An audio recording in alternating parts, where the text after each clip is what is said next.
Hello, and welcome to today's subscriber contract. Sad 2 1v1, set in Hokkaido and supplied by Bit Young. So on to our briefing, short and sweet and very true, hard. So moving on to our targets, and today we have 4 of them, along with 6 objectives, including a time limit. So for today's challenge, we'll be starting at the restaurant.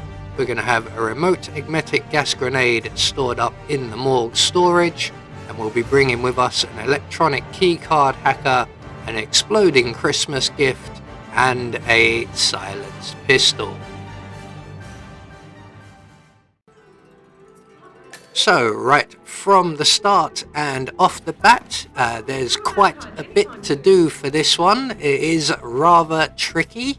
So we're going to head straight out of the restaurant up to the Tranquility Garden, and our first target is directly below us. We're going to hop down over the ledge here, down the drain pipe to the sleeping quarters, and in here we will find, in one of the beds, the neuro remote. So we're going to grab that and then make our way out onto the balcony area, and our first target, should just be getting into position, and we're just going to give him a gentle nudge and send him on an express trip down the mountain. So 1 target down, 3 more to go. So we're going to make our way now up into the morgue, where the next 2 of our targets are located, and in here we're going to have to do quite a bit of work. So we're going to pass through the furnace room. We're going to grab the scalpel from the corner here. We're going to make our way to the security office, and we're going to remove the security officer. There we go. So once he is unconscious, we want to leave his gun on the floor, and that's going to come in handy later on. We're going to deposit this gentleman in the closet provided, as all bodies must be hidden. We're going to take care of the surveillance system, and then we're going to overflow the sink just outside of the security office, and that will get the attention of one of the morgue doctors, the one on the left. The one on the right is our target. So when the morgue doctor goes to investigate the overflowing sink, we are going to sneak up behind him, render him unconscious. We're going to turn off the sink because we don't want to attract any more attention. And then we're going to take the morgue doctor and we're going to hide him down in the corridor leading to the loading dock. And you'll see my reasoning for this a little bit later. So once he is safely stored up, we can now focus our attention on the other morgue doctor. And the way we're going to do this is by triggering his neuro remote, which will then send him into the organ room, and will also send the 2 guards currently in there into the security office. So once we've triggered the remote, we're just going to make our way out of sight somewhere. We're going to have our scalpel selected, ready and waiting. And once the doctor or the mortician goes into the organ room, he will dismiss both of the guards. Now one of them will go and find the gun we've left and move to take it away, and the other one will clean up the overflowing sink. And while they're doing that, we're just going to launch our scalpel at the morgue mortician here, and then deposit him in the closet provided. Before we leave, we're going to retrieve the scalpel, as we're not quite done with that just yet. And then we're going to make our way towards the security office, and when the guard collecting the gun heads upstairs to the nearest weapons locker, we can then pounce on his colleague and remove him from the equation. Now there is a much faster way of doing this, but it is extremely inconsistent. I found that this method is the more consistent method, although it is about a full 5 minutes slower. So once the guard has taken the gun away, we're going to pounce on his colleague, render him unconscious and get him into a closet. We're then going to collect up his gun, and then we're going to wait behind the curtain here for his colleague to return from the weapons locker upstairs. There he is. Now he's going to take up position in the security office, and we need to get to him just before he does so, otherwise he will be difficult to remove. So we're just going to pounce on him, render him unconscious.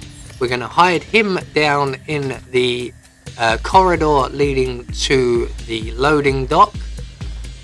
And we want to save spaces up in the morgue if we can.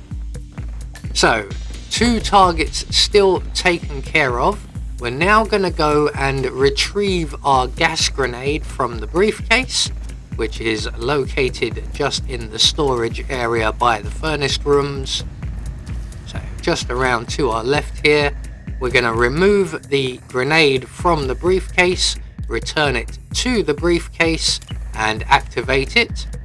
We're then going to go and get a change of disguise. Now we can't use any other disguise except our suit for the eliminations, and this is where things get slowed down somewhat.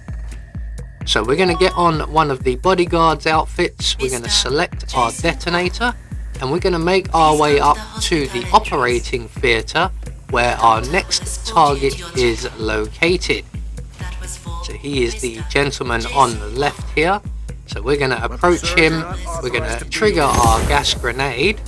He is going to get sick, and he is going to go to purge himself outside the building. Now due to the timing, we do have 2 patrolling guards who are heading past right at this point.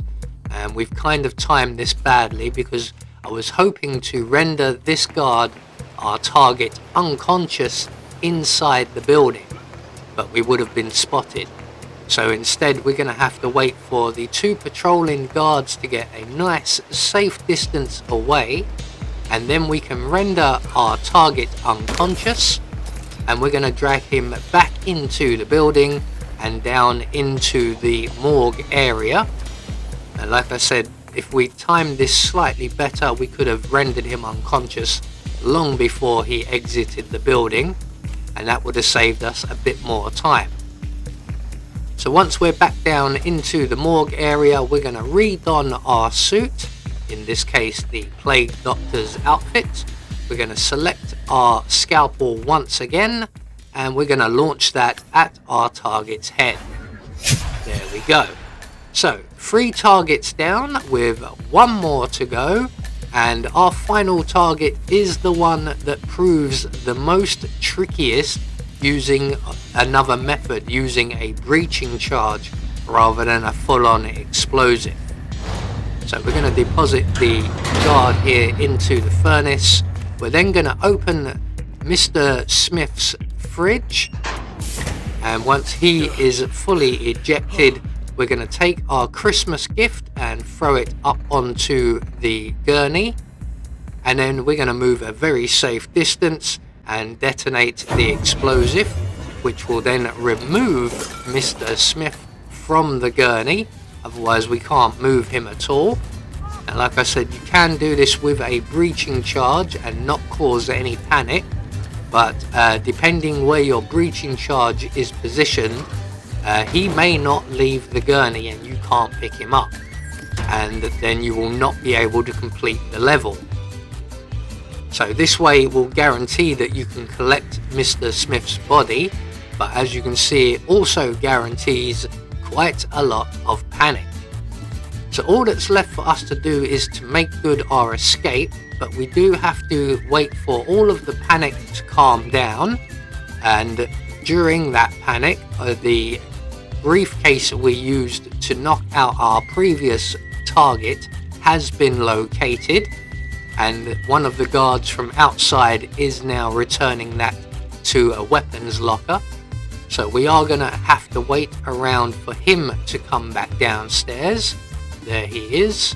It looks like him and his colleague both took the briefcase away. So we're going to follow them all the way down the mountainside here, and we're going to try and keep ourselves well hid. Love the way they removed the briefcase but left the rather dangerous firearm out in the open. So once the two patrolling guards move back away from the loading dock, we are now free and clear to make our way to the one and only exit, the snowmobile exit. So there we go, one more subscriber contract taken care of. Quite a tricky one, but we managed it in the end, and we have confirmation all of our targets have been eliminated according to plan. We met our myriad of objectives, and we gain a silent assassin rating. I have been Anubis, and I will see you all in the next video.